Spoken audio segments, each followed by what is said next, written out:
ഈ ലഹരി വ്യാപനം അത് ഓരോ ദിവസവും ഇങ്ങനെ കൂടുന്നുണ്ട് എന്നുള്ളതാണ്. ഒരു ഇടവേളയ്ക്ക് ശേഷം വീണ്ടും ലഹരിയുമായി ബന്ധപ്പെട്ടുള്ള വാർത്തകളിൽ നിറയുന്നു എന്നുള്ളതാണ് ഏറ്റവും ആശങ്കപ്പെടുത്തുന്ന ഒരു കാര്യം. പറഞ്ഞു കൊടുത്ത കൊച്ചിയെ കുറിച്ചാണ്. കൊച്ചിയിൽ വീണ്ടും MDMA പിടികൂടിയിട്ടുണ്ട്.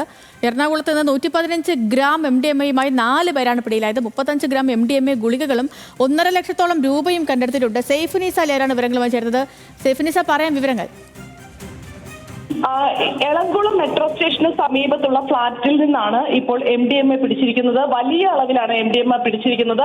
മലപ്പുറം, കോഴിക്കോട് സ്വദേശികളാണ് ഇപ്പോൾ പിടിയിലായിരിക്കുന്നത്. പെരിന്തൽമണ്ണ സ്വദേശി ഷാമിൽ, കോഴിക്കോട് സ്വദേശി അബു ഷാമിൽ, കോഴിക്കോട് സ്വദേശി ദിയ, മലപ്പുറം സ്വദേശി ഫിജാസ് മുഹമ്മദ് എന്നിവരാണ് ഇപ്പോൾ പിടിയിലായിരിക്കുന്നത്. ഇവരിൽ നിന്ന് 115 ഗ്രാം MDMAയും 35 ഗ്രാം എസ്റ്റാസി പിൽസും, അതായത് MDMA പിൽസും 2 ഗ്രാം ഗഞ്ചാവും പിടിച്ചെടുത്തിട്ടുണ്ട്. ഇപ്പോഴും റെയ്ഡ് തുടരുകയാണ്. ഇവിടെ ഭാരത് പെട്രോളിയം സ്റ്റാഫിന്റെ ഒരു ക്വാർട്ടേഴ്സ് ഉണ്ട്. ഇതൊരു പഴകിയ ഫ്ളാറ്റാണ്. ആ ഫ്ളാറ്റിൽ നിന്നാണ് ഇപ്പോൾ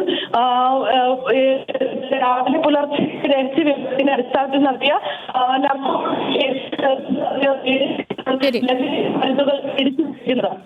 ഓക്കെ സൈഫുനിസ, ശരി.